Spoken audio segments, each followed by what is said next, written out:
Welcome to the Mindful Healers podcast with Dr. Jessie Mahoney and Dr. Ni-Cheng Liang. We are physicians and leaders who are also trained in coaching, yoga, mindfulness, and integrative medicine. We are also mothers, spouses, sisters, daughters, aunts, and friends. In this podcast, we share candid, heart-centered, loving, science-based, thoughtful, and often fun conversations about the challenges life throws at us. With our collective experience of over 30 years in physician and personal wellness, we reflect and offer pearls of wisdom for navigating life's challenges with more ease. From parenting, marriages, money scarcity, cancer survivorship, uncertainty, challenges in practicing medicine, we cover it all. We invite you to refresh your perspective and empower yourself with mindset, mindfulness, and other well-being tools that actually work. A quick reminder that nothing in our podcast is medical advice. Welcome to today's episode about an unexpectedly wonderful journey. And I am super inspired to record this episode with my birthday twin. Yes. We met when she came to a Sagrada retreat almost a year ago for her 40th birthday, gift to herself. And at that time, she was in the midst of big transitions. And a year later, she's still in the midst of big transitions, bigger, newer, more wonderful. And so today we're going to hear a little bit about all of her transitions and how they have turned out unexpectedly, wonderfully, better than she expected and still on her way. And the intention of this episode is going to be to both share the transformative impact of a retreat, a moment in time, and how mindfulness, coaching, yoga are integral to successful journeys, including through infertility journeys, which is part of Dr. Bove's new passion and purpose. And so we'll hear a little bit about that. We hope that you'll leave with insight into the importance of mindfulness, coaching, yoga, and healthy neurochemical soup when undergoing your own transformation and undergoing treatment for infertility. So, Erica, would you like to introduce yourself and tell us a bit about your life journey, how we intersected, how you ended up at Sagrada, and we'll go from there. Yes, absolutely. And thank you so much for having me today. I absolutely adore you. And every conversation we have is just very nourishing for me. So thank you. So my name is Erica Bove, and I'm a double board certified OBGYN and fertility specialist by training. So that means they finally let me loose in my mid-30s to do my passion, which is mostly helping people build their families. And we also can take care of some like menopause stuff and some puberty stuff and all that kind of stuff that's on the endocrine spectrum of the reproductive axis. And I'm also a mom of two boys. They're 9 and 11. They're the loves of my life. And I'm also a divorced person, which, talking about unexpected turns of life, I did not see that coming 6 years ago. And at the same time, it was the only way forward once all the clutter was taken away. So I have to say that's been one of the biggest gifts of my life, is to be a divorced person, because it has really helped me to dig deep and figure out, who am I? What do I value? Where am I going? What does my voice sound like? I think I had just forgotten myself in training and mothering. And I think this resonates with so many married or divorced female physicians. We just lose ourselves. And so I am on the path of learning about who I am. Of course, we are always evolving. So it's a quest of every moment tuning in and figuring out what that means. But I think on that path, I was in the midst of a transition last year. I had always followed the straight and narrow, the next indicated step. I was faculty at the University of Michigan after I graduated from my fellowship there. And the truth is, my whole family's on the East Coast. And so I was looking for East Coast jobs to be closer to my family. And I just adored the people at Michigan. They were like, listen, we know you're going to move eventually. Just stay here, pass your boards, and just be a part of our family a little bit longer. And that was an excellent decision. They are the most wonderful, nurturing group in, in Ann Arbor. And so I stayed for 3 years as faculty. And then I decided, well, my then spouse and I decided that we were going to move closer to the East Coast. And so, long story short, we were going to go to Syracuse. And then we actually decided that we needed to get a divorce after a lot of time of marriage counseling. And so we then reimagined our lives as divorced people, both moving to the East Coast. And now we live 20 minutes apart. And he works as a hospitalist. I work as a fertility specialist. And we divide our time roughly on a 1 week on, 1 week off basis. And so last December, I had gotten sort of the East Coast job. I worked there for 3.5 years. And as it became time to renew the contract, it was just extremely clear that the company and I had very different visions for moving forward. And at that point, it was like, okay, well, my work is fairly geographically specific. You can't just, like take out a few $1 million and start an IVF, business wherever you live in. I mean, some people do that, but like for me, I was like, well, I'd have to think about that a little bit harder. And so I didn't know what was going to happen, but I just knew that working with that company was not the long-term plan. So I stopped working for them last December, so about 13 months ago, truly without an idea what I was going to do. Like truly, like I'm here in Albany, New York. I'm a single parent. I know I have some coaching skills that I love and adore. I've never made money from them, but I just knew in my heart that it was all going to work out. I did something about it. I just did not worry, which is so funny because I tend to be a worrier.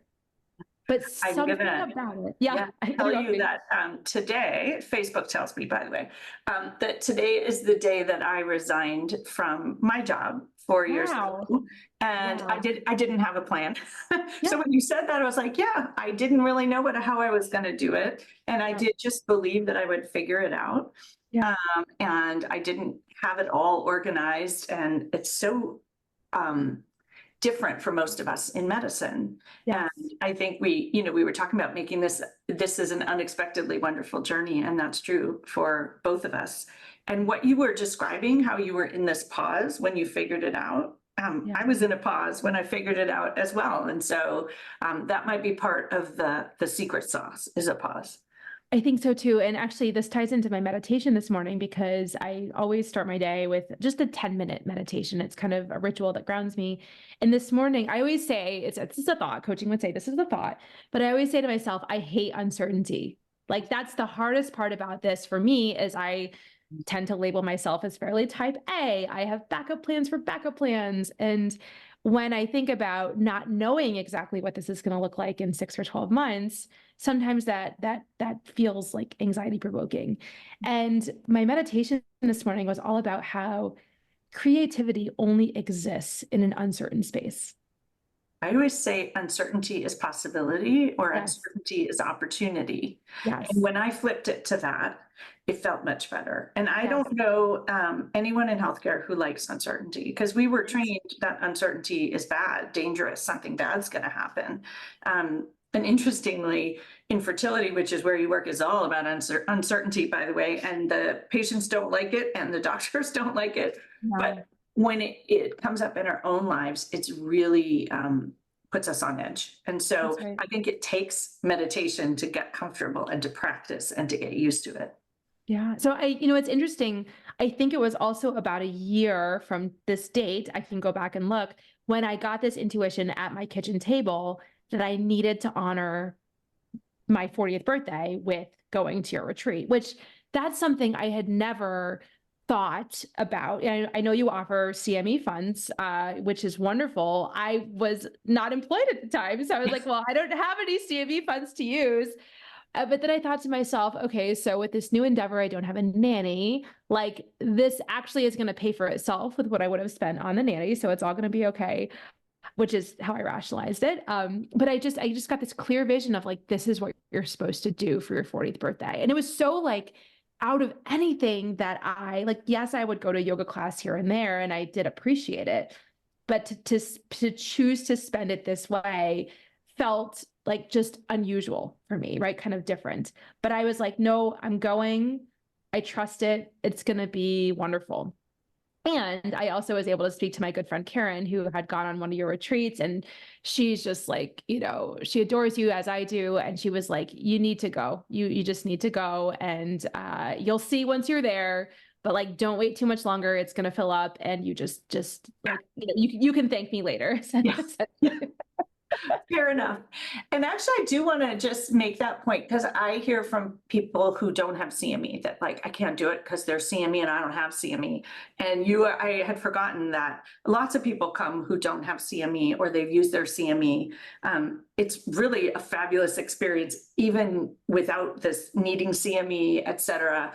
I think that sometimes we think that it's only, you know, we get to do that CME one thing a year. It happens to offer CME because it makes it easier for people to come. But many people come not for that reason. They come because it's wonderful. It is wonderful. And there was almost like a added like luxurious component for me because it wasn't CME. This is like, no, this is like an intentional choice that you're making. I think I even upgraded like the room because I got like a super, even more soft bed. Like, I don't know. My room was perfect. The view was perfect. Like, I don't use the word perfect, but it was aligned. Let's use that word. It was all aligned. And I think you might remember like it was very rainy, unusually rainy when I was there. And for some reason, like all the animals like came to me, like, and I was raised in the Catholic tradition. There's St. Francis, and like there's this whole thing about how the animals just came to him. And I think it must have been his energy that they just felt his peacefulness, and the birds would come and sit. And like that happened. Like one morning I was just sitting out in the rain doing my morning meditation, and this deer like walked up to me and just hung out with me. Like I was like, this is wild. And the same thing happened with the cows. I went for a jog, and again, unexpected things. Like, did I say today is the day that I'm gonna like hang out with the cows? Like, absolutely not. But like what that brought to my spirit was just like such a gift. And the bunny, do you remember the bunny story? Vaguely, yeah. So the bunny, it was like, you are going to see a bunny today. Like, and the bunny is going to tell you that all is going to be like, this is so bizarre. And I remember we were in that like little cabin up on the hill doing our tea thing.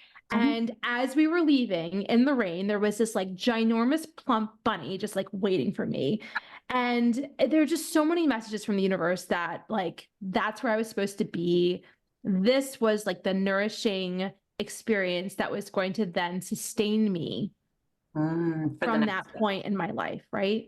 And that's what it did. I committed to weekly yoga in the studio. I started to eat slowly, which is something I've always wanted to do, but never had figured out how to do, to enjoy my food, and just to incorporate mindfulness in small doses through my day, which I think sometimes we think, oh, if we're going to do mindfulness, we have to like sit on the side of a mountain for 2 hours and be uninterrupted.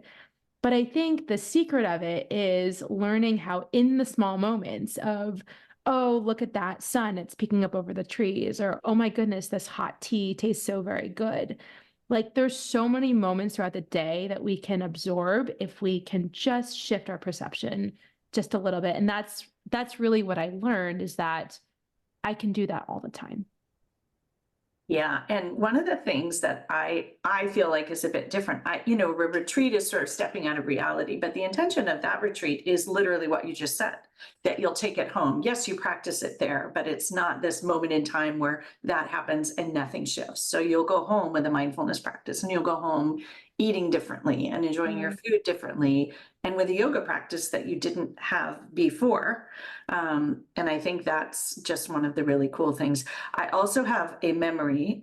Well, there's a photo, and photos trigger memories, but we had an atmospheric river while you were there, and it was wonderful in the atmospheric river with the fires and the rain coming on the roof of the yoga studio. But then the sun came out. Yes. And on our last couple days, and we were in the middle of the poppy fields, and I have this memory of you with just your arms open, just sort of open to everything. It's just this beautiful, like, vision of you as someone who was fully ready to go back wherever you were going to go out with very different energy than you came in. Yes, that openness. And I think sometimes when we try to control everything, we're very constricted, right? We have our lists and we have our check boxes, and we have our just sort of very regimented way.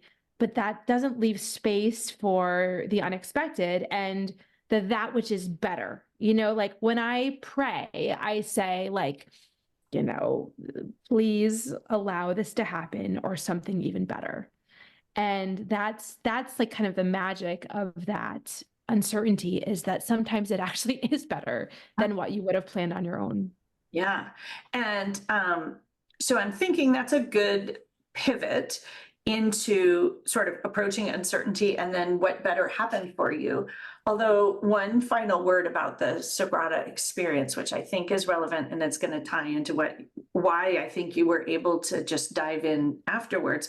We were talking before this started about the neurochemical soup and how at Sagrada we create this perfect, funny because it's also about eating, but neurochemical soup, where you're not bathing yourself in cortisol, and instead you're bathing yourself in dopamine and oxytocin and rest and nourishment. And so the biologic milieu that's in your body is also open and replete, so that you can step out into the world ready and prepared and fine with uncertainty, because your nervous system is actually not on edge. And so you can handle that uncertainty, I like to say, with grace. But I think that is one of the secret sauces of the retreat. And I think it's also sort of the secret sauce of what you've moved towards and how you've gotten there. Yes, I think you're totally right. And I think it's all, I think about like healthy eating, and I think about habits and how we shift our habits, because this really was a huge change of how I even approach each day. And I don't think it's about willpower of like avoiding certain things. I think it's about craving that which makes us feel good. And so it feels good to me to eat slowly. It feels good to me to eat bright, colorful foods. It feels good to me to have a small, high quality dessert and to savor it, right? Those things. And when you experience that and you make those connections like, oh, this feels good to me, we want more of those things. And so that's, I think, been a lot of the beauty of this last year, is that alignment of like, I'm not forcing myself to do something that's I don't want, or I think I really want, but I should do. Yeah. Should do. But it's like aligning myself to want the things that are best for me. And I think when you want things that are best for you, you actually go about literally creating them, which I think you have done. Yes. Yes. Do you want to identity. Like I'm a person who, like before this, I weightlifted, like because I want to be strong. Like I am a strong person. To do that, I lift weights. And so was I a weightlifter a year ago? No, but I like reminded myself osteoporosis, all this stuff, like, this is good for me. So I don't have resistance when it comes to doing that, because it's like, I am a person who ages gracefully. I am a person who, eats delicious food, and I'm grateful that I can do that. I'm a person who regularly laughs with my children, so it's when you start aligning with those values, then it just makes the choices so much easier. Yes, exactly. Exactly. And one of my words for this year is strong. So as you said, that I'm a strong person. Oh my gosh, I'm still choosing mine. For many of the same reasons. Yeah. Just to sort of, and that is to set the intention to shift your focus to that. And then you become a strong person. And then there's no willpower of getting stronger, right? It just happens. Because that's your intention, and that's where you shift your attention. And then if you want to go lift some weights, you actually want to go because you want to be stronger. That's right. Maybe it's stronger in other ways too, but I think that is a really helpful way to think about habits and becoming the person that you want to be. Yes. And I will also say, for me, we've talked about this before, I tend to busy myself. Like that is my default comfort zone. And when I'm on the yoga mat, as I was twice a day at Sagrada, that staying on the mat, that like singleness of purpose there, it's in those moments that I get the clarity that I need to figure out what those things are. And so like the other day I was at yoga, and, it was towards the end. I think sometimes towards the end, these things happen because I'm just totally into it, totally relaxed. I got this image of like this like egg, this like chick hatching out of the egg. And I'm like, this is my clarity that like I am hatching. Like I think about fertility, a blastocyst hatches so that it can implant. I am literally hatching right now in my life, and honoring my life stage. I mean, that's one of the most important things, that one of the most important messages that's been coming to me is that this is an evolution. This life stage is not permanent, but this is my life stage. And so embracing that, what is that? What does it mean to hatch? Like that's such a powerful image. And so for me, the clarity can only come when I pause. And I have that clarity because I've paused and because I'm not doing 15 other million things. Yeah. And so interesting, this idea of hatching, because of you're hatching a new business, you're helping people hatch babies. Like Yes. it's really very full circle. And I Yes. think this idea of embracing where you are, I think we often accept where we are. And the idea of embracing where you are is actually very different energy. Yes. And I have a sense that, we describe this as an unexpectedly wonderful journey. But there are a lot of things that you have done to make it such, trusting your intuition to come to Sagrada, embracing where you are in your life.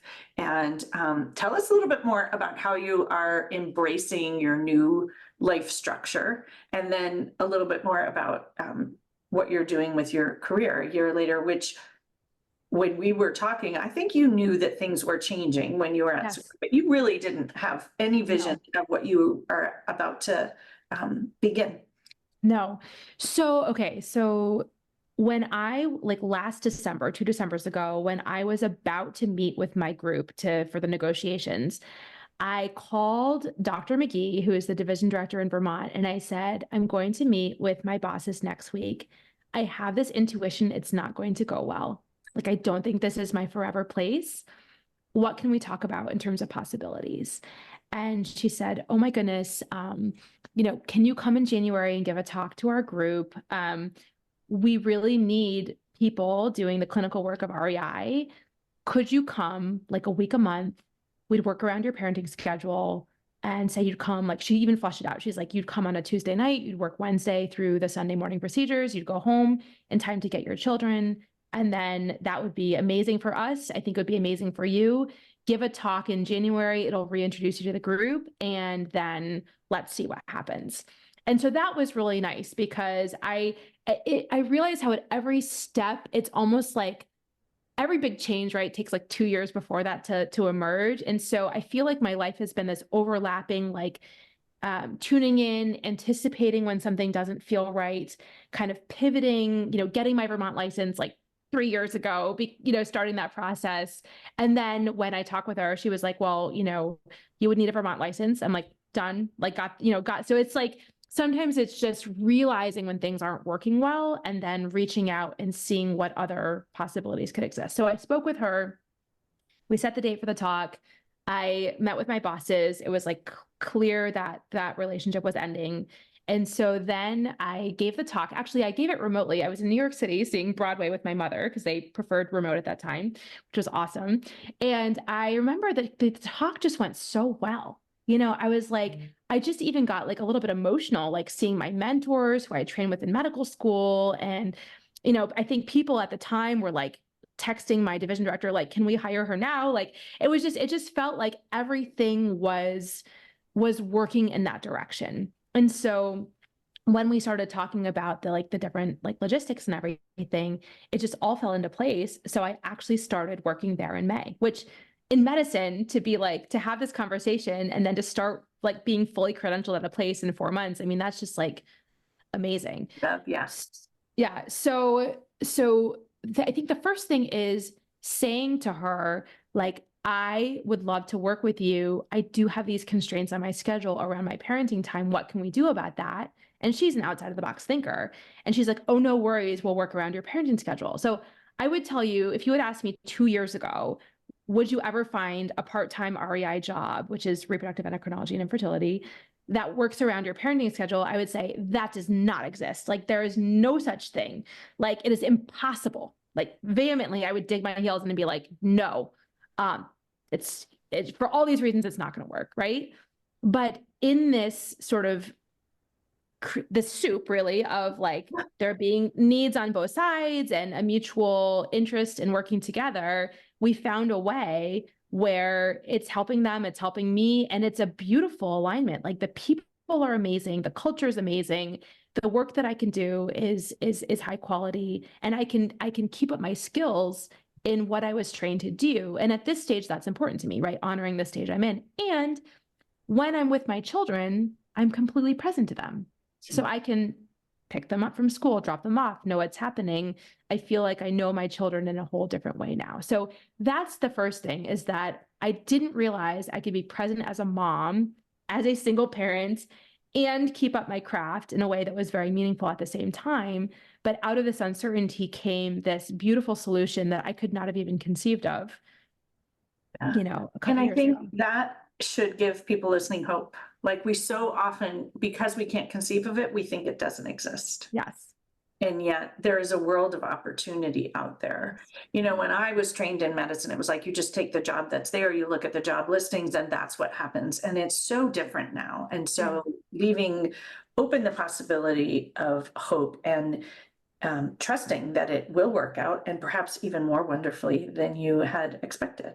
That's right. And so, and then around the same time, you know, my friend and colleague Kavitha, she had been my coach when I was doing relationship coaching work myself.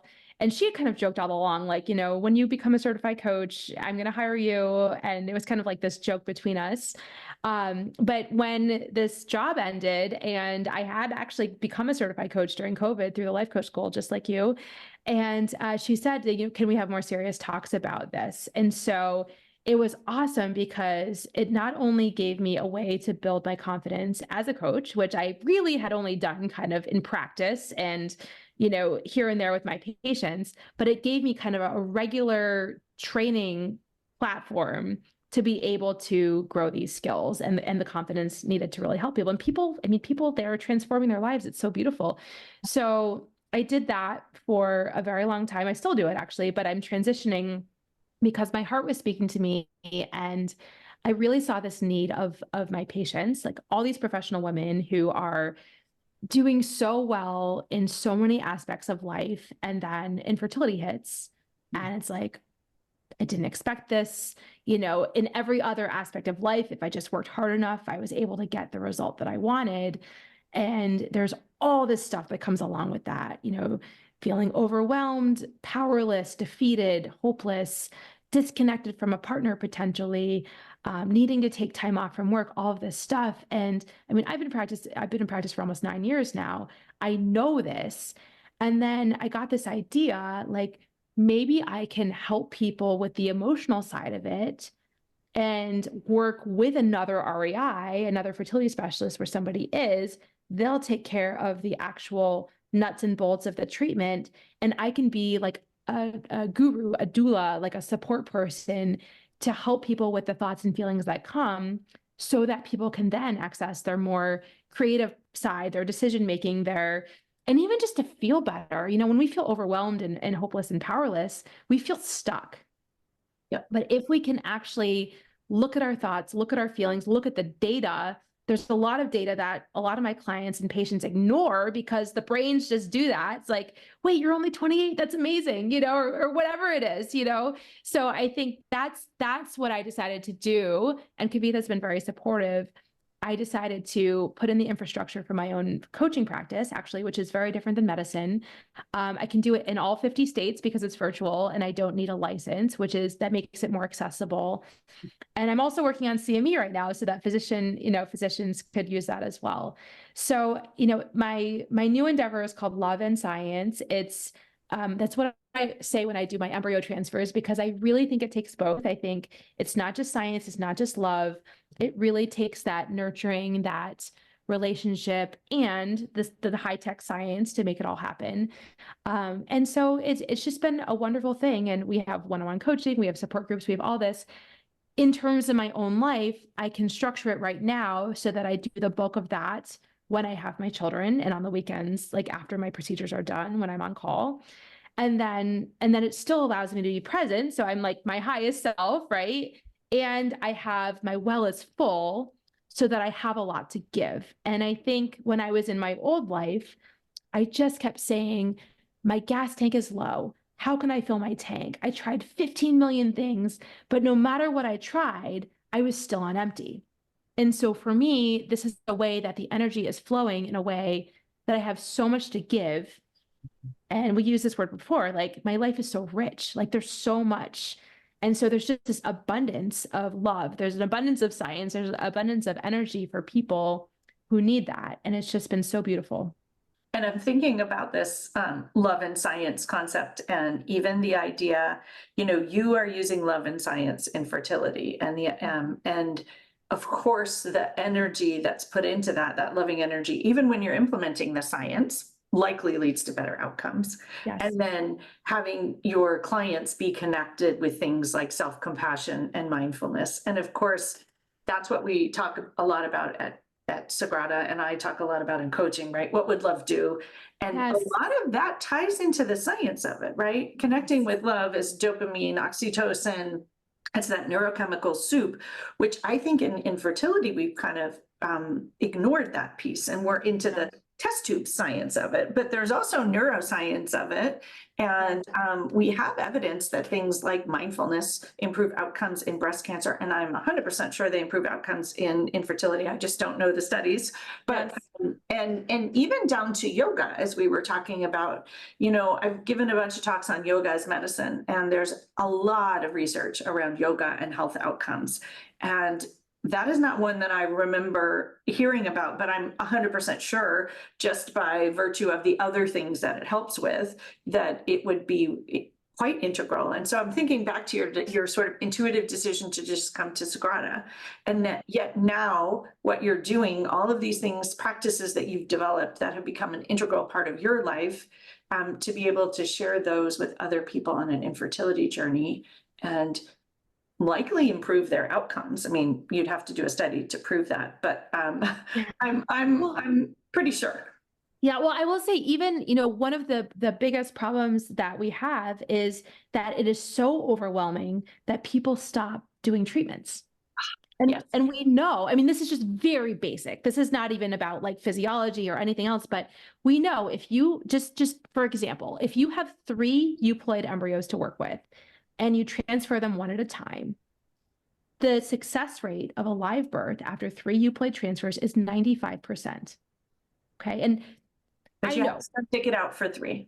but you got to stick it out for 3. And, the drop off rate is so high because it is so very hard. It is so very hard with the mindset. It is so very hard with the hopelessness. It is so very hard to balance the rest of life in the context of these pressures. And not everybody can, gets to have, like, there's so many different scenarios, but that's just one very basic example of how even just the sort of overwhelming state of the one unsuccessful transfer, how that can be such a block to helping people stay on the path to what very well could be the baby that arrives in 10 or 12 months, right? So and we know, right, that if you don't make something that's hard harder, right, mindfulness and coaching make hard things not harder. They're still hard, but you're not actually adding to the hard. And I think so many of us don't realize, like, well, what's in our control?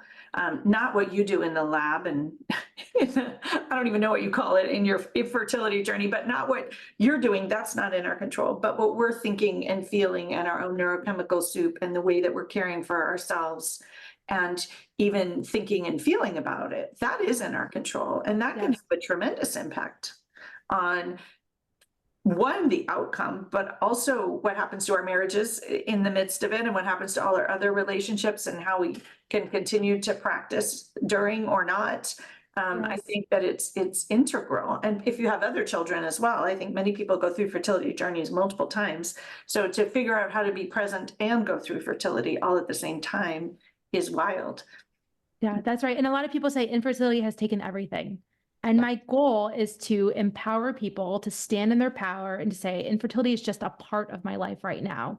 Like, I really can thrive in all the areas, and sort of just regain the sense of perspective. And so, yeah. So love and science. Just had this epiphany. You know how I often talk about judgmental words? isn't infertility, is a little bit judgy, It as is. opposed to like, I can't even think of something that's like, you're just not optimal or suboptimal. That's also a terrible word. I can't think of a good word, but Even infertility, miscarriage. yeah, In- infertility is yeah. not a good word. And Infertility is terrible, and Yeah. and miscarriage, it's like it's the woman's fault that she miscarried. Like Yeah, that is yeah. just so archaic. And so I tend to use the word fertility journey because I think that resonates more with people. I Well, talk and about growing your building family, building growing your families, family growing with families. science. I Yes. actually have a client who's gone through infertility. And when I said, well, this is just how you make babies. Like some people make babies this way, you make babies this way. Like it doesn't matter. In the end, you have a baby. And I think when you can make it neutral like that, that can dramatically change the energetic and emotional expenditure on your life. Yes. And you're right. Like the judgment, the shame, the hypervigilance. I think I would love to do a study on like hypervigilance and fertility outcomes. I think it would be very hard to design, but one of my goals is to say, like, let me do the worrying for you. Like, let me take that burden, because I think when we are hypervigilant, it is all that cortisol and all of that like defensiveness. And that's how we're wired. I mean, when we feel a threat, we tense up and we get ready for the insult, right? But I think that working together and calming the nervous system and letting go of that hypervigilance because someone's being held, like literally being held, I think that really does change the whole experience of the brain chemicals. And it's it's almost using love as science, love and science, but love That's as right. science. That's right. And I like to think actually that's what I do. I use love as science too, right? Yes, you do. You very much do. Art-based. That feels like a perfect, just full circle moment. So tell people who are listening how they can find out more about love and science, and if they need support around their fertility journey, or they have friends who need support about around their fertility journey, how can they find you? Yes. So I think the most comprehensive place is my website because it has all kind of the information. That website is loveandsciencefertility.com. I'm also on Instagram and Facebook under Love and Science Fertility. And I have an email list as well for people who want to stay in the know on a weekly basis. But yes, my website, loveandsciencefertility.com. So you and I will go out in the world sharing love as science, love and science, Yes. on our shared mission as birthday twins. And I literally mean that. We have the same birthday. We have the It's same not just birthday, a yeah. joke. And so it was really fun when you chose to come to Sagrada to celebrate your birthday, and knowing that we have the same birthday, which was not when you came, but it was awesome. And so It was amazing. any final words you would like to share? Oh my goodness. So I would say the word that's coming to me is grace. And so whatever you are dealing with in your life, if you are dealing with a massive transition of sorts, if you are dealing with infertility, if you're dealing with, some sort of grief, if you're dealing with just anything that you didn't anticipate that you feel is making your life unmanageable, my recommendation would be to take a moment, feel your feet on the ground, take a deep breath, and really just give yourself grace, because sometimes it's like that quote, just when the caterpillar thought the world was ending, it became a butterfly.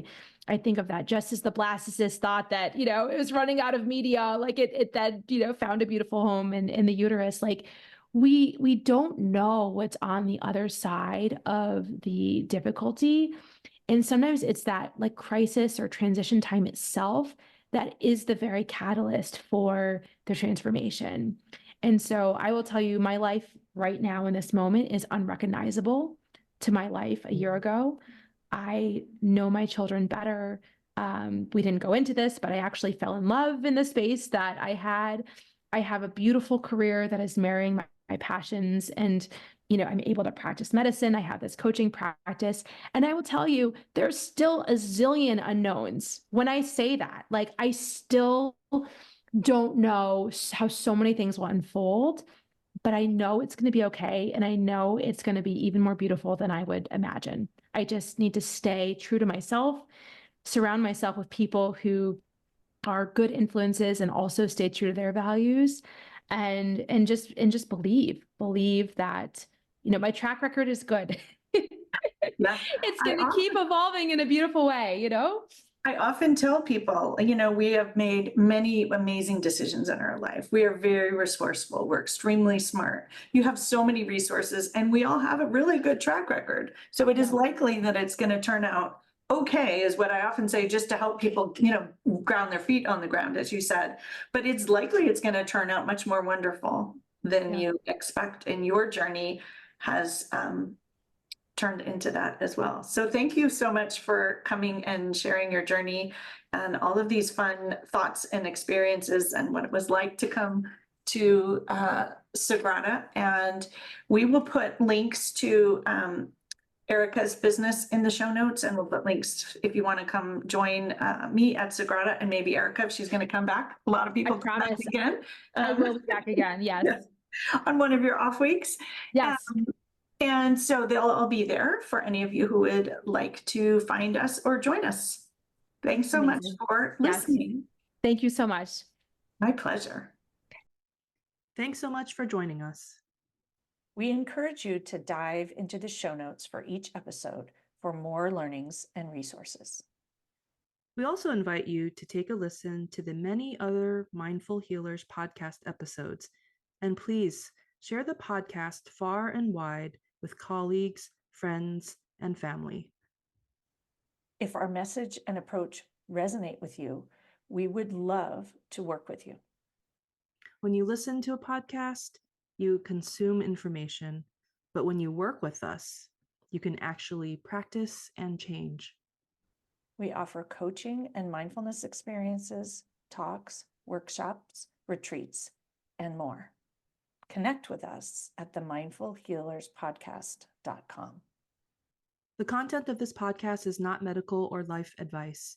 We invite you to participate in the mindful moments we offer at the end of most of our podcasts, but please only do so safely.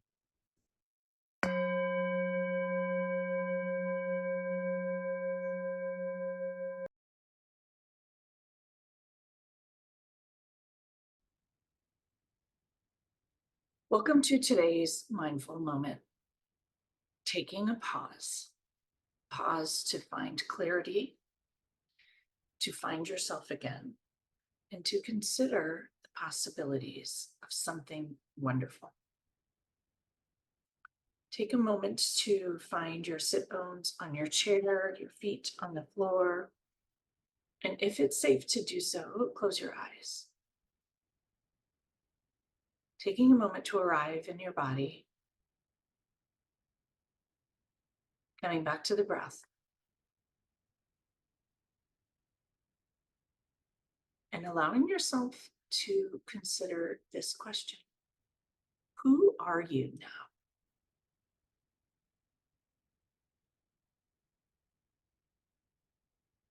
Sounds like a huge, big question, hard to answer. Bringing a hand to heart and another hand to top. Checking in with your heart space and asking again, who are you now? Listening to whatever bubbles up. No need to take action, just information. What do you love doing now? What energizes you? What brings you joy?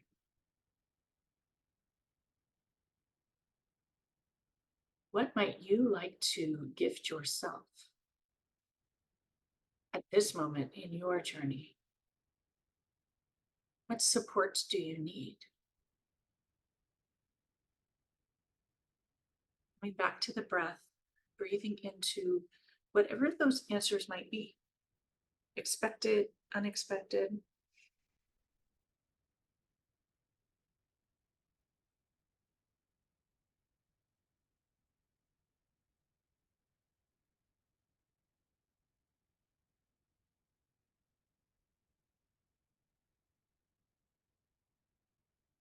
Noticing how you feel.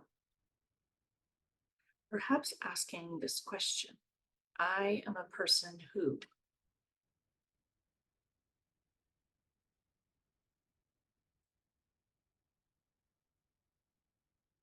Who are you? I am a person who loves, who wants, who wishes, who dreams, who is committed, who cares.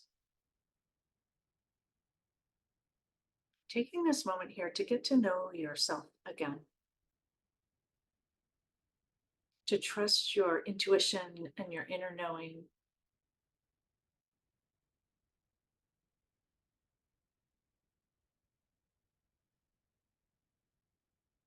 to perhaps embrace where you are today.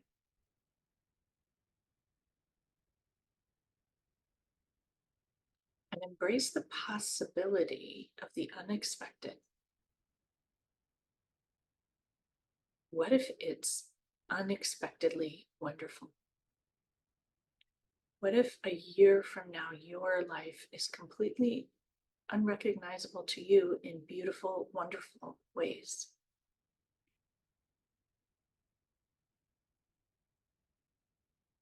Allowing that possibility to exist.